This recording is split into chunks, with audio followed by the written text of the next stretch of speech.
नमस्कार मैत्रिणींनो. आपल्या प्रत्येकालाच कशाची ना कशाची ओढ लागलेलीच असते. कुणाला माहेरी जाण्याची, कुणाला कामाची, कुणाला घराची.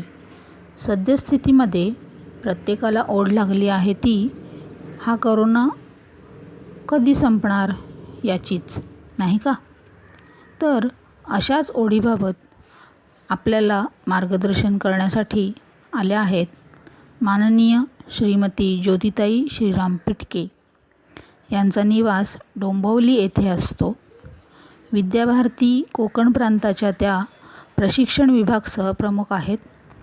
अंबरनाथ येथील महात्मा गांधी महाविद्यालयाच्या त्या निवृत्त प्राचार्य आहेत. उत्तम कवयित्री, लेखिका, वक्त्या, पत्रकार, समुपदेशक अशा विविध भूमिकातून ज्योतिताईंची ओळख आपल्याला होईल. नमस्कार ज्योतिताई, आपल्या आजच्या या सत्रामध्ये मी आपलं स्वागत करीत आहे आणि आपल्याला विनंती करते की आपण ओढ या विषयावर मार्गदर्शन करावे. धन्यवाद. नमस्कार. विद्याभारतीच्या वतीने आयोजित या परिचय व्याख्यानमालेत मी ज्योती पिटके आपल्या सर्वांचे मनःपूर्वक स्वागत करते. कोरोनाच्या विळख्यात सध्या सगळे जग आहे, अस्वस्थ आहे आणि म्हणाल तर भयभीतही आहे. घरात राहणे हा एकमेव पर्याय आहे आपल्यासमोर. त्यामुळे घरात राहा, स्वस्थ राहा, सोशल डिस्टन्स ठेवा, अशा सगळ्या वारंवार सूचना आपण एकमेकांना देत आहोत. हा सगळा लॉकडाऊनचा काळ सुरू आहे. म्हणूनच तुमच्याशी ऑनलाईन संवाद साधण्याची संधी मिळाली आहे. काहीतरी नवीन करण्याची आणि काहीतरी नवीन कळण्याची संधी असं या लॉकडाऊनच्या काळात आपण आपल्या मनाला बजावलेलं आहे. काही हरकत नाही, कोणत्याही बदलाचे आपण आता स्वागत करायला शिकलेच पाहिजे. या लॉकडाऊनची जर चांगल्या वाईटाची आपण यादी करायचं म्हटलं, आज आपला तो विषय नाहीये, त्यामुळे आपण त्याचा विस्ताराने विचार करणार नाही आहोत. पण यादी करायची म्हटलं तर एकाच वेळेला आपण सगळेजण पूर्ण वेळ घरात आहोत, या एका मुद्द्यावरती आपण थोडासा भर देणार आहोत. 24 तास घरामध्ये, नुसतेच घरात नाही, सगळेजण घरामध्ये. आई, बाबा, मुलं, आजी, आजोबा या सगळ्यांसह आपण एकाच घरात 24 तास राहत आहोत. सध्या आपापली कामं करत आहोत आणि त्या वास्तूमध्ये एका नव्या नजरेने आपण आपल्या घराकडे बघत आहोत.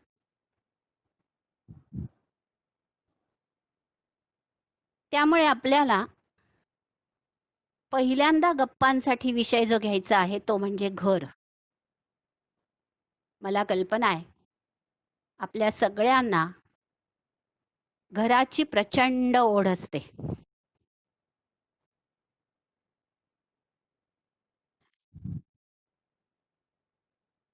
म्हणून आपल्या सत्राचं नाव सुद्धा भावनाताईंनी आणि सरताईंनी ओढ असं ठेवलेलं आहे. ओढ म्हणजे काय? तर ओढ म्हणजे आतुरता, उत्सुकता, आस, इच्छा. सतत काहीतरी समजून घेण्याची माणसाला ओढ असते. काहीतरी नवीन करण्याची माणसाला ओढ असते. नव्या तंत्रज्ञानाला समजून घेण्याची ओढ आहे. आपण सगळेजण यासाठी उत्सुक आहोत, आतुर आहोत.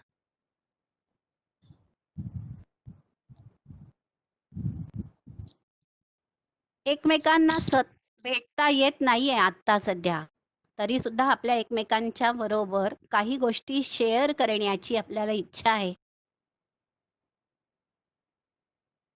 आणि म्हणून हा सगळा जो बदल आहे हा सुसह्य करण्यासाठी, मला कल्पना आहे हा विषय खूप मोठा आहे, पण दिलेल्या वेळाचा विचार करता आपण महत्त्वाच्या काही मुद्द्यांना स्पर्श करून आपल्या मुख्य विषयाकडे जाणार आहोत.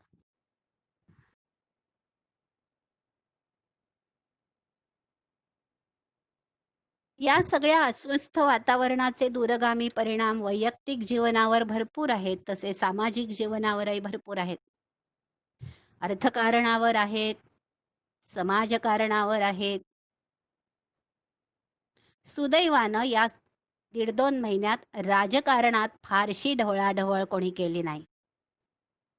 यातून एक गोष्ट आपल्याला कळली की संकटसमयी माणूस फक्त राष्ट्राला, फक्त समाजाला या सगळ्यातून बाहेर काढून मूळ पदावर आणण्यासाठी एकत्र येतो. ही सुद्धा एक चांगली जमेची बाजू आहे. तिने आपण घरात सगळेजण काय करतो आहोत याचा एक छोटासा आढावा पहिल्यांदा घेऊ आणि आपण आपल्या विषयाकडे वळूया. आपण सगळे घरात आहोत म्हणून घर या विषयाचं महत्त्व पुन्हा नव्याने, नव्या नजरेने आपल्याला शोधायचं आहे आता. आपल्याला ओढ तर घराची आहेच. आत्ता आई बाबा घरात काम करतायत. पण काम करता करता एकमेकांना मदतीचा हात अधिक देतायत आणि आपण करत असणाऱ्या कामाबद्दल त्यांच्या नजरेत आदर आहे. तो मुलांना दिसतोय. मुलं मुलंच आहेत. ते हट्टीपणा करतायत. पण त्यांना आई-बाबांचे कष्ट दिसतायत. आजी-आजोबा घरात असतील तर आजी-आजोबांचं घरासाठीचं जे योगदान आहे तेही आता मुलांना, मधल्या पिढीला, पुढच्या पिढीला लक्षात येतंय.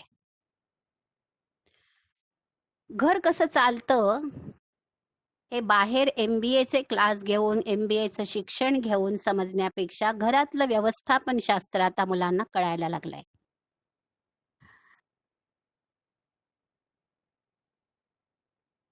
अखंड घरामध्ये राहून सुद्धा आपल्यातली क्रिएटिव्हिटी जागी आहे. गायक, लेखक आपापल्या परीनं घरामध्ये नव्या पद्धतीनं आपलं गाणं समाजापर्यंत पोहोचवण्याचा प्रयत्न करतायत. खूप दिवसात लिहिण्याची इच्छा असूनही वेळ मिळाला नाही म्हणून लेखन प्रक्रियेचं काम करणारे काही नवे लेखक, मान्यवर लेखक, कवी आपल्याला दिसतायत. माणसाचं संतुलन बिघडू नये म्हणून मानसोपचार तज्ज्ञ आपापल्या परीनं आपल्या मनाला उभारी देणारे कार्यक्रम आपल्यापर्यंत घेऊन येत आहेत.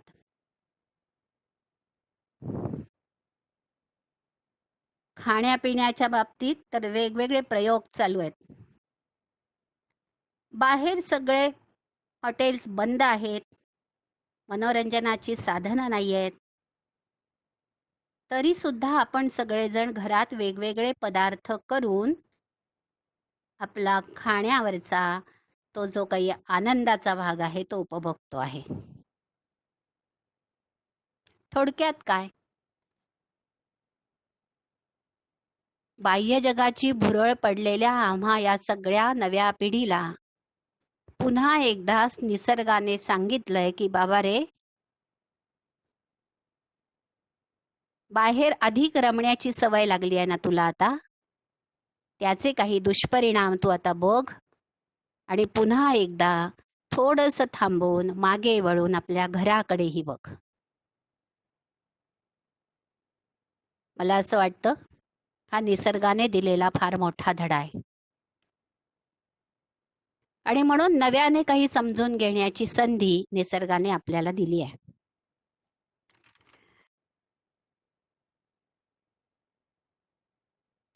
या सगळ्या भागामध्ये सुरुवात कुठून करायची आपल्या बोलण्याला असा ज्या वेळेला आमच्यामध्ये विषय झाला, चर्चा झाली, त्यावेळेला म्हटलं की मग घरापासूनच का नाही सुरुवात करायची. ज्या घराच्या भिंतींनी आपल्याला सुरक्षित आणि आरोग्यपूर्ण आयुष्य हा मधला काळ घालवण्यासाठी आपल्या पाठीशी जे घर खंबीरपणे उभं राहिलंय, त्याच घराबद्दल आता थोडंसं बोलूया. मला कल्पना आहे ही परिस्थिती फार काळ राहणारी नाही. यानंतर आपण परत एकदा त्या धावत्या जगामध्ये धडाधड उड्या घेऊन त्या गतीनं पळणारच आहोत. पण तरी सुद्धा प्रत्येक क्षणी घरातली मोठी माणसं नेहमी सांगतात बघा, "अरे फार धावू नका, पडा, पण धड पडा. धडपड चालू ठेवा, फार पळू नका, थोडेसे थांबा, मागे वळून बघा आणि मग पुन्हा पुढे चालायला सुरुवात करा." मला असं वाटतं ह्या सगळ्या आत्ताच्या परिस्थितीने आपल्याला हे 2 धडे दिलेत, की थोडंसं थांबा, मागे वळून बघा आणि मग पुन्हा पुढे चालायला सुरुवात करा. मागे का वळून बघा?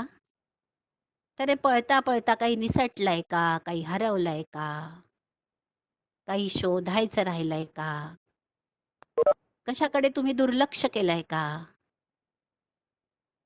आता या प्रत्येक शब्दावरती आपण खूप बोलू शकतो सगळेजण. खूप काही निसटलंय, खूप काही हरवलंय, खूप काही शोधायचं बाकी आहे. पण तरी सुद्धा ह्या सगळ्यावरती आत्ता न बोलता आपण हळू-हळू त्याही टप्प्यांकडे जाऊ. पण यावर न बोलता आपण घराचा विचार अधिक करूया, की आम्हाला सगळ्यांना प्रचंड घराची ओढ आहेच हो.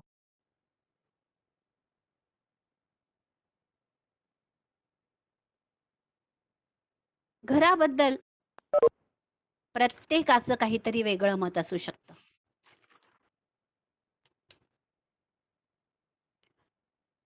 इवलसं घर असतं, प्रेमाने थाटलेलं असतं, सुखदुःखाच्या सगळ्या गोष्टी एकत्र वाटून घेतलेल्या असतात.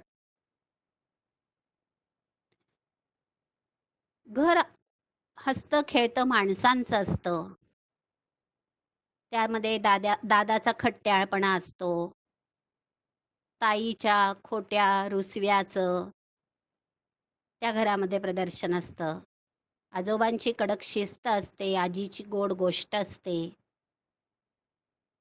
आईच्या अथांग प्रेमाचं आणि बाबांच्या खंबीर छायेचं ते घर प्रतीक असतं.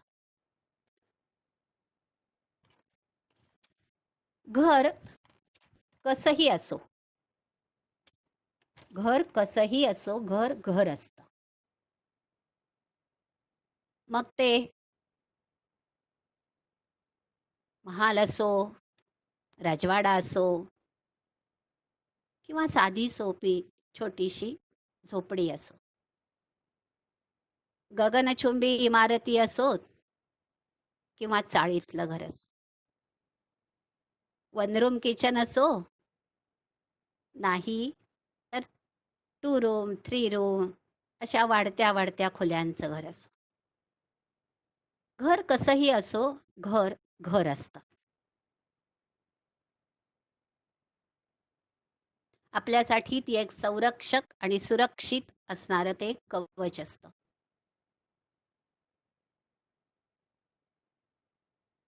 अशा या घराबद्दल आपली खूप आत्मीयता असते, ओढ असते, प्रेम असतं, जिव्हाळा असतो.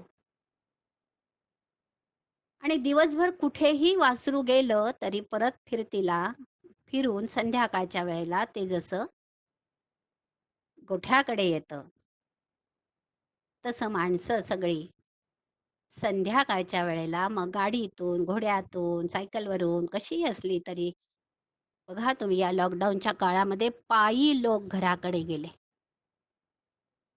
कित्येक मैलाचं अंतर कापत कापत आपल्या घराकडे जाण्याची प्रचंड ओढ आपण बघितली. खायला प्यायला नसलं तरी चालेल, पण आपल्या घराकडे जाऊन एकदा बसूया. अशी काहीतरी जादू या वास्तूची आहे, या घराची आहे.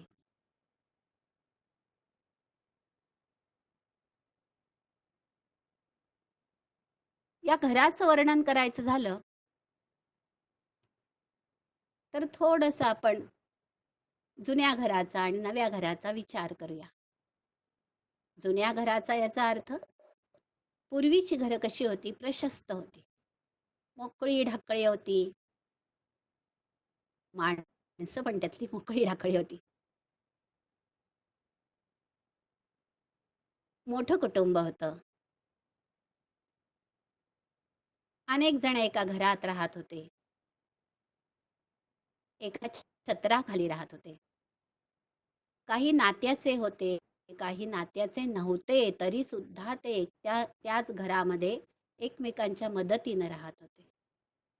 कोणाचा कोण, कोणाचा कोण, कोणाचा आत्याचा, मामाचा, काकाचा असं कुठल्याही भिंतींमध्ये अडकून माणूस राहत नव्हता. तर तो फक्त एका छत्राखाली एक दिलाने राहत होता.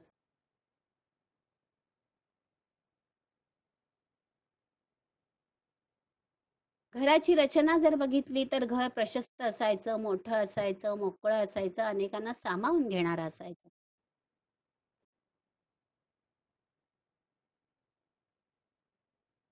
कोकणातली घरं वेगळी आहेत, देशावरची घरं वेगळी आहेत, हिमालयातली घरं वेगळी आहेत.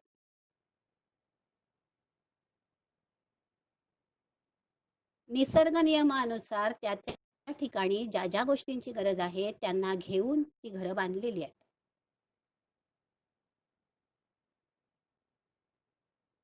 आश्रयाला काहीतरी सगळ्यांनाच लागतं. गाईला गोठा लागतो, गाईच्या घराला आपण गोठा म्हणतो.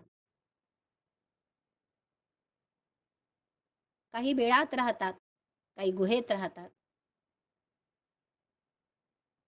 माणूस घरात राहतो. ते त्यांचं घर, हे आपलं घर.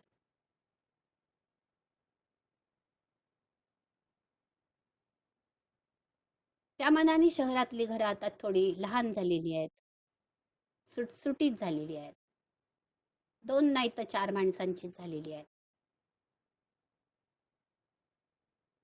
अति आधुनिक झालेली आहेत. अत्याधुनिक सुविधांनी सज्ज झालेली आहेत. खूप माणसांना सामावून घेण्याची त्या घराची तयारी नाहीये.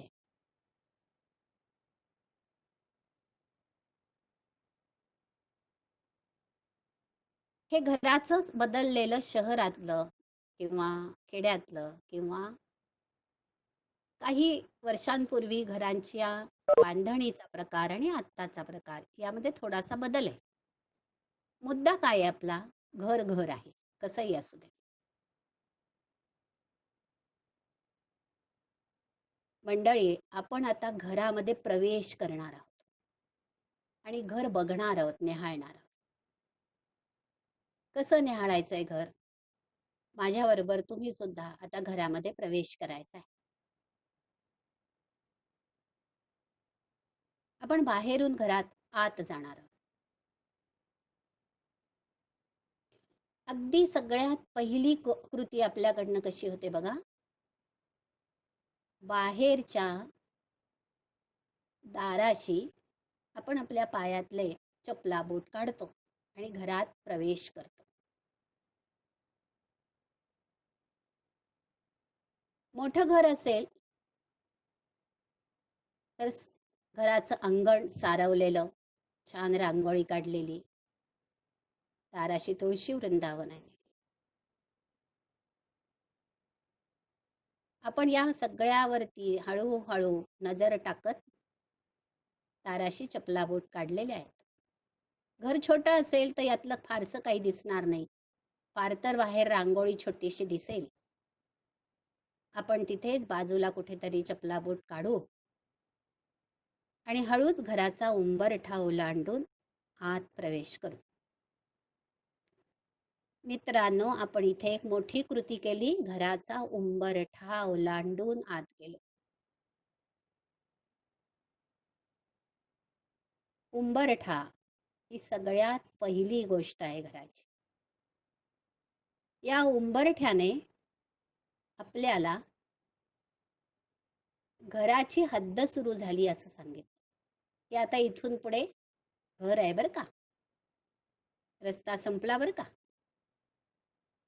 त्यामुळे घर किंवा हा उंबरा किंवा हा उंबरठा म्हणजे आपल्या घराच्या हद्दीचं एक रूप आहे. ती घराची मर्यादा आहे, ते घराचं संरक्षक कवच आहे.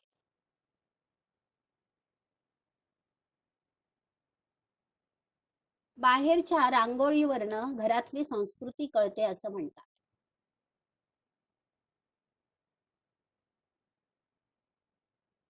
बाहेरच्या सगळ्या तुळशी वृंदावनावरती असणाऱ्या त्या तुळशी जवळच्या दिव्यामुळे आतल्या माऊलीचा अंतरात्मा कळतो असं म्हणतात. म्हणजे काय? तर बाहेरच्या सगळ्या टापटिपीवरनं आत घरात काय असेल याचा अंदाज आपण घेऊ शकतो. आपण उंबरा ओलांडून आत प्रवेश केला तर कोणत्याही घरामध्ये आपल्याला सगळ्यात पहिल्यांदा जी खोली लागते ना, ती असते बैठक खोली.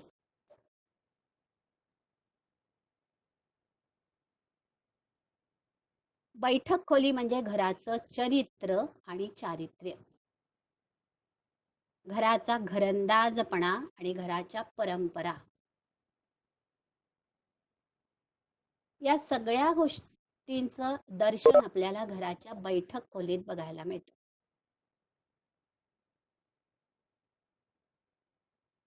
तुम्ही म्हणाल आता शहरांमध्ये कुठे बैठक खोल्या, कुठे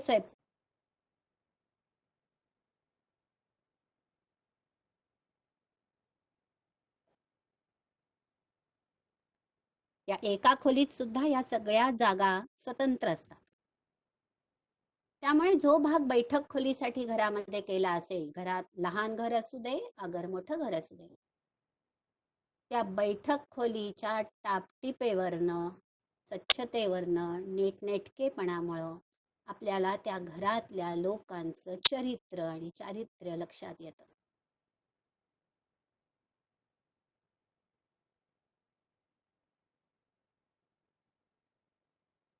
वस्तूंची मांडणी केलेली असते. त्यामध्ये काही कलात्मक वस्तू असतात, काही पारंपरिक वस्तू असतात. अगदी खूप काही वर्षांच्या आधीपर्यंत फोटो लावण्याची पद्धत होती. आता ती त्या मानाने कमी झाली आहे. देवदेवतांची पण फोटो असायचे आणि घरातल्या वडीलधाऱ्या माणसांचे पण फोटो असायचे. आता जागेचा अभाव असल्यामुळे कदाचित ते प्रमाण कमी असेल, पण काही घरांमध्ये अजूनही ते आहे. ही एक आपल्या कुळाला, राष्ट्रपुरुषांना असणारी ती मानवंदना होती. काही वस्तूंची, पण सगळ्यात महत्वाचं म्हणजे घरामध्ये पुस्तकांची जागा दिसली तर समजावं, हे घर, हे कुटुंब खूप सधन आहे. पुस्तकांच्या जागेवरून त्या घराची गर्भश्रीमंती पण कळेल, विचार सामर्थ्य कळेल, संस्कार कळतील. कुठलीही गोष्ट कुठल्याही ठिकाणी कशीही टाकलेली असेल तर घर कितीही मोठं असलं तरी गबाळं दिसेल. आणि नेटकेपणानं त्या ठिकाणीच वस्तूंना जागा करून त्या वस्तू ठेवल्या गेल्या असतील तर लहान घरही मोठं वाटेल.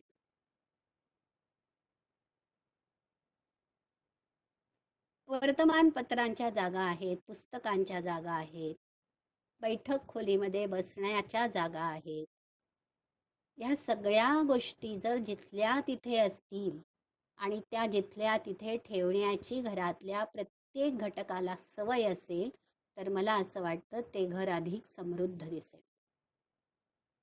आता सध्याच्या काळामध्ये सुद्धा आपल्याला सवयींवरती खूप जोर दिला गेला आहे. तुमच्या सवयी बदला. बाहेरून आल्यानंतर दिवसभरातनं कितीतरी वेळा सध्या आपल्याला सारखे सगळे हात धुवायला सांगताय. सांगायची वेळ आली, खरं म्हणाल तर हा संस्कारच आहे आपल्यावरचा. आपण बाहेरून घरात आत आल्यावर हातपाय धुतल्याशिवाय कधीही स्वयंपाकघरात याआधी गेलो नसू तर तो संस्कार आपल्यात रुजलेलाच आहे. पण हळूहळू कदाचित आपण तो विसरत चाललेलो आहोत. मगाशी म्हणून मी म्हटलं, थोडंसं थांबा, मागे वळून बघा, काही विसरलात का? काही आठवायचंय का? याचा शोध घ्या. ही या परिस्थितीत आपल्याला परत एकदा मिळालेली संधी आहे, की तुम्ही विसरला आहेत बरं का आता हे सगळं. चपला घालून, बूट घालून घरभर फिरायचं. आपल्याच पायाची धूळ घरभर सगळीकडे पसरू द्यायची आणि परत म्हणायचं, की बाहेरून रोगजंतू आले. आपणच आणले ना ते. मुद्दा महत्वाचा काय? तर ह्या सगळ्या सवयी असतील तर त्या घरामध्ये फार काही अं, प्रदूषित होणार नाही असं मला वाटतं. अजून खूप बोलता येईल आपल्याला या बैठक खोलीवरती, पण आपण आता पुढच्या खोलीत जाऊया सगळेजण. चला. भूक लागली आहे असं आपण समजूया आणि घरातल्या स्वयंपाकघरात थोडंसं डोकावून बघूया. स्वयंपाकघर म्हणजे घराची आरोग्य आणि आईची प्रयोगशाळा.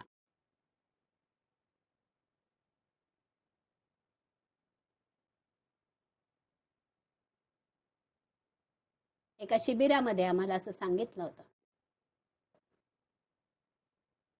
की तुम्हाला जर राष्ट्राला 25व्या वर्षी एक सशक्त तरुण द्यायचा असेल, तर त्याच्या संगोपनाची सुरुवात ही त्याच्या दुसऱ्या महिन्यापासूनच सुरू होते. विद्याभारतीच्या अभ्यासक्रमामध्ये आपण पंचकोशांचा अभ्यास शिकतो. त्या पंचकोशामध्ये सगळ्यात पहिला कोश आपल्याला शिकवला जातो तो अन्नमय कोश. या अन्नमय कोशाचं भरण पोषण म्हणजे आईचं स्वयंपाकघर. योग्य वेळेला योग्य आहार, योग्य वाढीनुसार अन्न घटक जर पोटामध्ये गेले, तर त्या बाळाचं आरोग्य निश्चित चांगलं राहतं. आणि आईचं प्रेम पोटातच असतं जास्त. वेगवेगळे पदार्थ करून घालणं हा आईचा सगळ्यात आवडीचा छंद असतो. कदाचित कामामुळे, व्यवसायामुळे, नोकरीमुळे तिला फारसं जमलं नसेल, ते तिने 2 महिन्यात कसर काढली असेल. वेगवेगळे पदार्थ करून मुलांना खायला घातले असतील. ते करताना उद्देश एकच असतो, आपल्या मुलांचं आरोग्य चांगलं राहावं. म्हणून स्वयंपाकघर हा घरातला सर्वात महत्त्वाचा घटक आहे.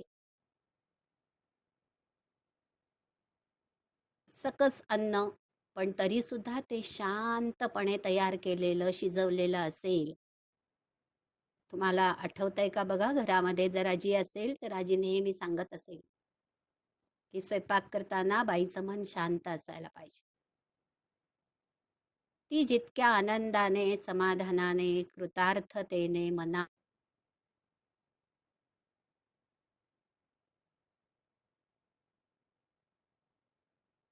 अन्नरसाचं अन्नरसाचे परिणाम त्या बाळावर, त्या घरातल्या घटकांवर जास्त चांगले होतात. त्यामुळे आहार, विहार, आरोग्याच्या सवयी या तिथे आहेत.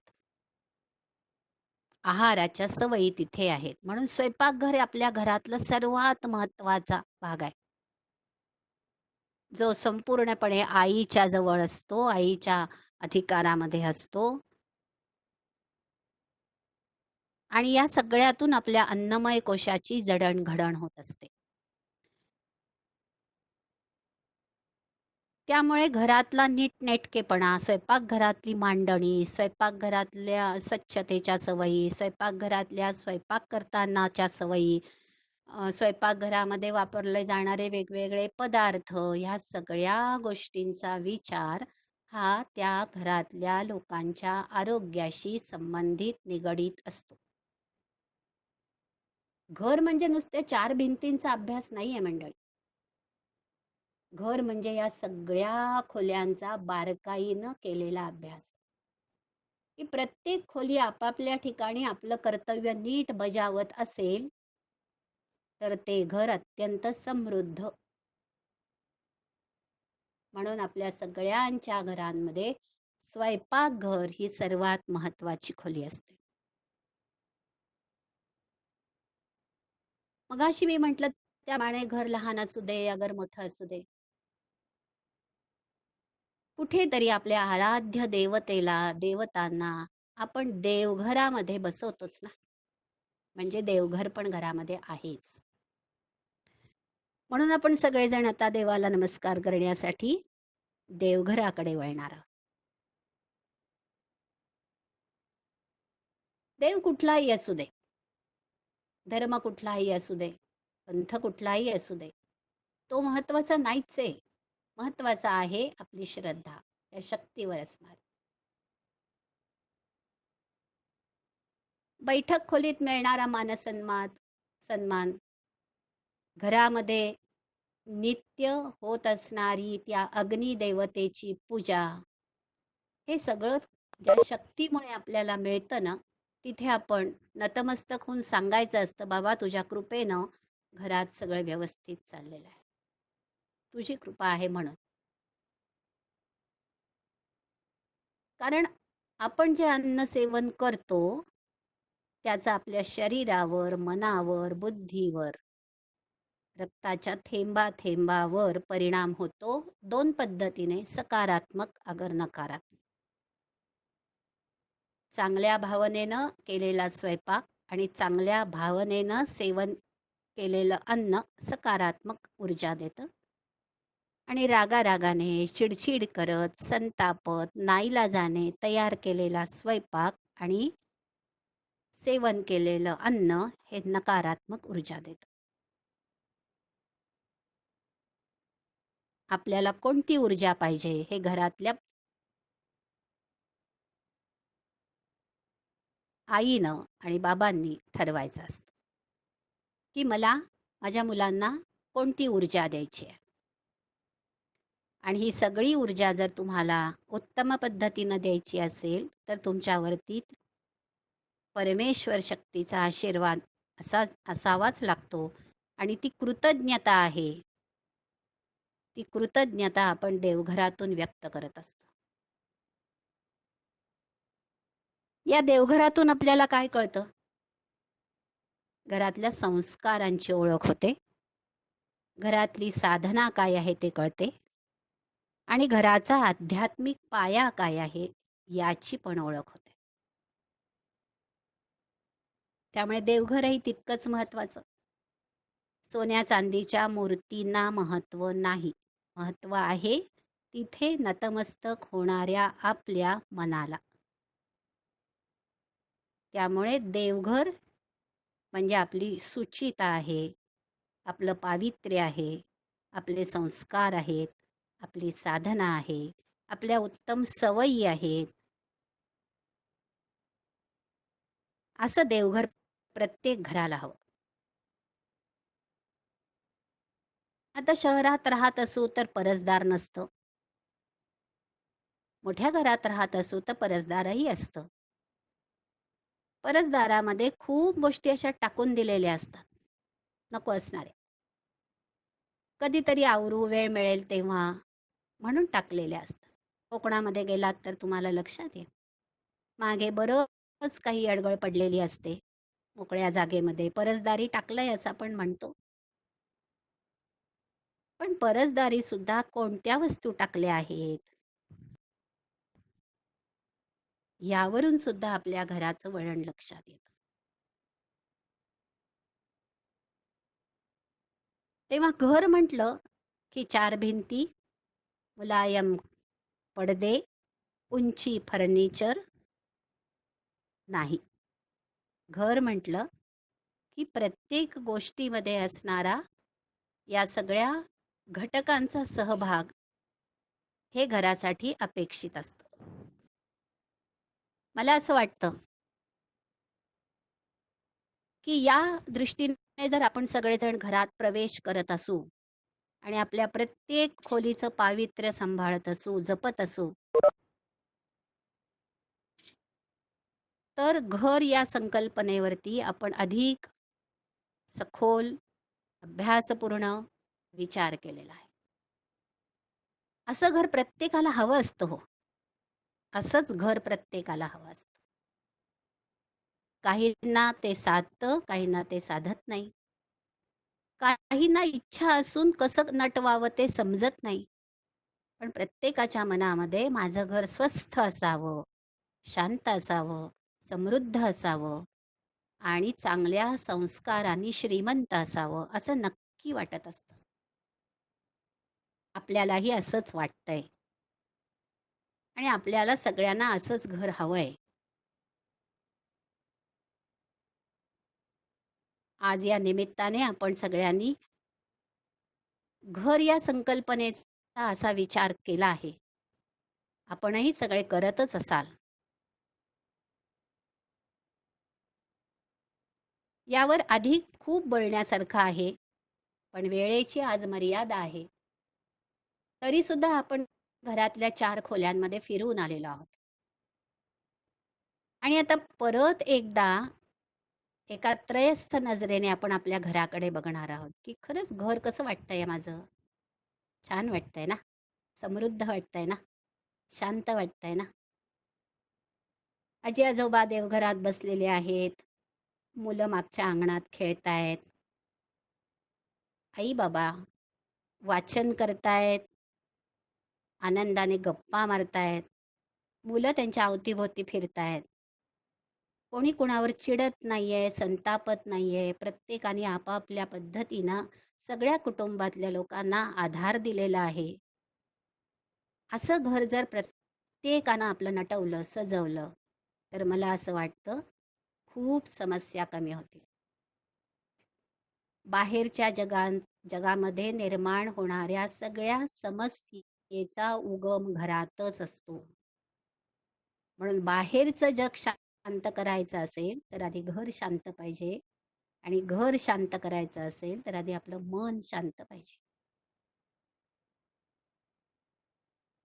आणि मला असं वाटतं ह्या सगळ्या 2 महिन्याच्या कालावधीमध्ये आपण सगळ्यांनी आपल्या मनाचा, घराचा शांतपणे विचार केलाच आहे, केलाच असेल, कारण आपल्याला सगळ्यांना चांगल्याच गोष्टींची ओढ आहे.